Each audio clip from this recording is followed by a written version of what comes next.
हमार राहुल। जिसे मैंने दिल दिया दिल्ली चली गई, मैं दिल्ली पहुंचा तो वो इटली चली गई। सोचा कि जान दे दूं बिजली के तार से, जब तार छुआ तो कमबख्त बिजली चली गई। ए बम के गोला, अब तू बिजली गिराईबू कौना टोला? पाड़ेपुर, पाड़े टोला और पाड़े जी के घरे। हलकट पाड़े की साली है और नाम है ललमुनिया और लैला। अरे वाह, तब तो ये हमनी के मेहमान हो गए लीनू। ये राहुल, अब पाड़े जी के साली तो हमनियों के सालिए बनी। साली मतलब आधा घरवाली। नॉटी बॉयज, नोटी बॉय। गजब रे गजब, पाणे जीवा के तो लाटरी लागे। हे भगवान श्री, देहला भी तो एक पे एक फ्री। ए जी, इली काढ़ा पीली। अरे कहल जाला कि पति पत्नी के बीच के प्यार बनल रहे तो होखे वाला बच्चा ना नेमन होला। चल जो यहाँ से, चल जो, ना तो उठा के फेंक दे बारी। अरे रउआ काहे खिसिया? खिसियाई ना तो का करी रे? आरती उतारी तोर। अरे तोरा से ब्याह कैला से अच्छा रहे 6 महीना जेल में काट लेती। तोरा संगे 7 फेरा लेहल और आजीवन कारावास, दोनों बरोबर बा। अच्छा, तो अब हम कारावास हो गए ने। पहले तो मुखिया जी के खेते में हमार देख गद्दा नियन गुलगुल लागत रहे और हमार गाल गोल गोल टमाटर नियन लागत रहे और गुलाब के फूल लागत रहे। हाँ, अब जब सिम डाउनलोड हो गई तो रउआ के हमार बात तीत लागे लागल। अरे तो तीत तो लागी तो का लागी? सादलियन मीठ लागी। जब देखा तब बगर बगर बगर। अच्छा राम जीजा जी। अरे साला नया माल हो लाल लाल। ए जी, ये हमार बहन, दुनिया में ऐसन बहन खोजला पे भी हमरा के ना मिली, लाखों में एक। पार्टी जी और नेम लैला मजनू। बस बस, अब ढेर लार मत चुआई। सुनी, रउआ जाके कोनो टीचर खोज दी, ऐजा ही ट्यूशन पढ़ी। अरे इन्हें आवा टीचर खोजला के का जरूरत बा? हम खुद ही इतना बढ़िया अंग्रेजी जानी ले, ए से लेके जेड तक हम ही पढ़ा दे। अच्छा, रउआ ABCD पढ़ाई कि ओक्का बक्का? बाप मरल अंधार में और बेटा के नाम power house. Don't talk personal. बस चल ललमनिया, चल चल रे, ललमनिया, लैला, न खेलब न खेले देव, खेलिया बिगाड़ दे।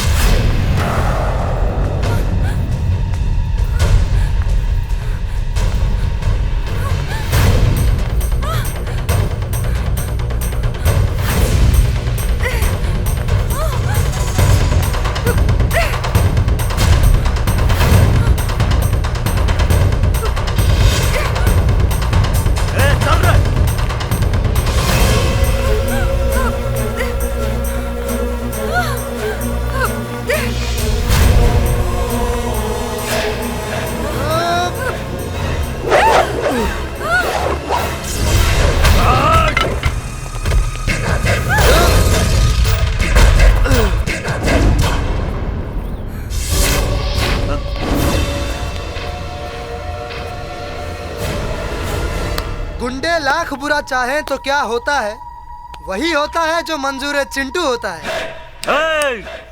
हट जो, ना तो सरका दे।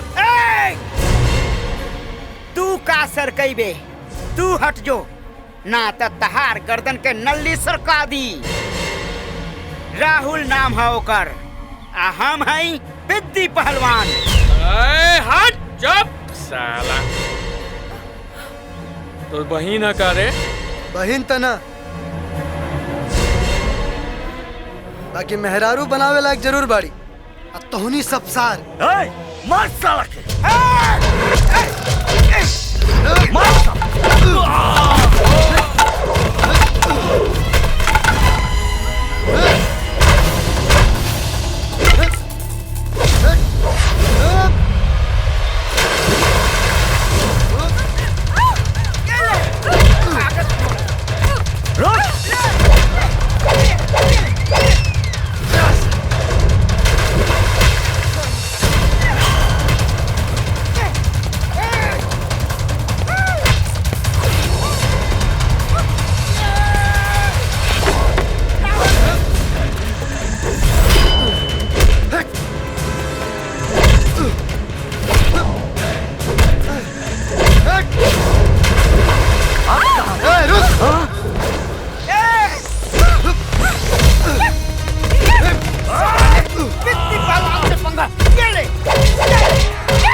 अब पता चलल हम के हैं।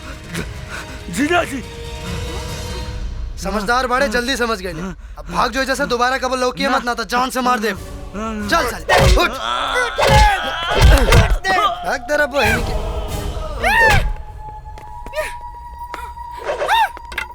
मैडम अरे सुना हो का हो लॉलीपॉप ना थैंक यू ना दाम सीधा जय सिया राम।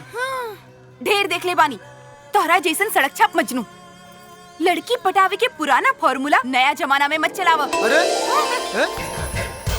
त नया फॉर्मूला एक के शर्त पर लगाई जब एगो चुम्मा देबू तब। अरे राहुल छोड़ा मत चाप दो। सुना हो डार्लिंग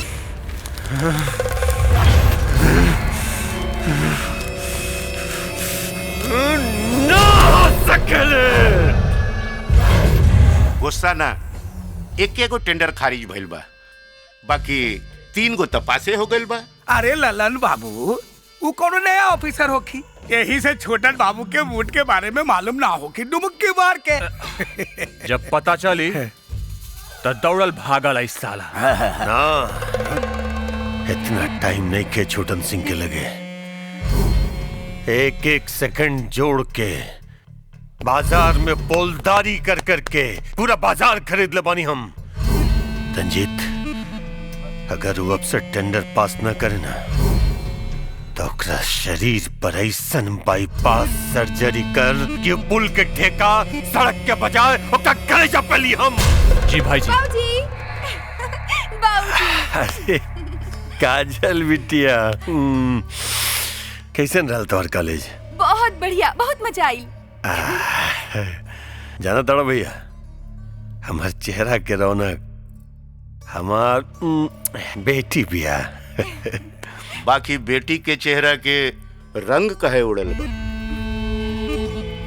बेटी बोला बोला केकर इतना हिम्मत भइल? ए केकर इतना हिम्मत भइल हमार बेटी के चेहरा पे नजर डाले के? केकर बोल। एगो लफंगा बाकी हम ओकरा से निपट लेब। ओकरा के मालूम नहीं खे कि हम भी छोटन सिंह की बेटी हई। का हो जजमान? अरे पंडित जी प्रणाम प्रणाम। आई आनंद रही आनंद रही। बैठो। जी प्रणाम प्रणाम प्रणाम। कहीं का हाल चाल बा? एकदम बढ़िया बानी। अपना मोहन के देखे खातिर हाँ हाँ लड़की बालन के लेके आयल बानी। अच्छा अच्छा प्रणाम प्रणाम प्रणाम। ए बेटी आरती। हाँ चाचा। जरा देखा तो मोहन भैया कहाँ बाड़न? ई लड़की वाले आयल बाड़न देखे खातिर। अब का बताएं चाचा। कितना लड़की वाला आइले और आके चल गईले लेकिन भैया भैया ब्याह के नाम सुनते ही हमेशा गायब हो जाले। गायब हो जाले? अब का जी कोनो खोट नहीं है ना लड़का में? अरे ना ना। अरे ना महाराज ई लड़का तो हमारा के एकदम परेशान कर रख देले बा। बाकी गईल कहाँ हुई? ए मोहन वहाँ घर पे अगुआ आयल बा और यहाँ तू पेड़ पे चढ़ के नौटंकी करत बाड़ा। हाँ तो हमार दिमाग खराब बा। जाके कह दो घरे से चल जाए लोग तबे उतरब। हाँ अरे तोरा जैसन सुघर दूल्हा के बारे में सुन के वो पहले ही भाग गए। नीचे उतर। भाग गईल? हाँ। अरे तई बोले के ना चाहिए हो। एक सेकंड में। भैया हो ए भैया हो। का रे? तोहार ही उछल कूद देख के बुझाता कि हमनी के उम्र एक के बा। हे चुप ढेर पंचायती मत कर। कितना मुश्किल से वो पंडित जी अगुआ के लेके आयल रहलन और इनकर यहाँ ई नौटंकी। अरे तो का करी चचा का करी?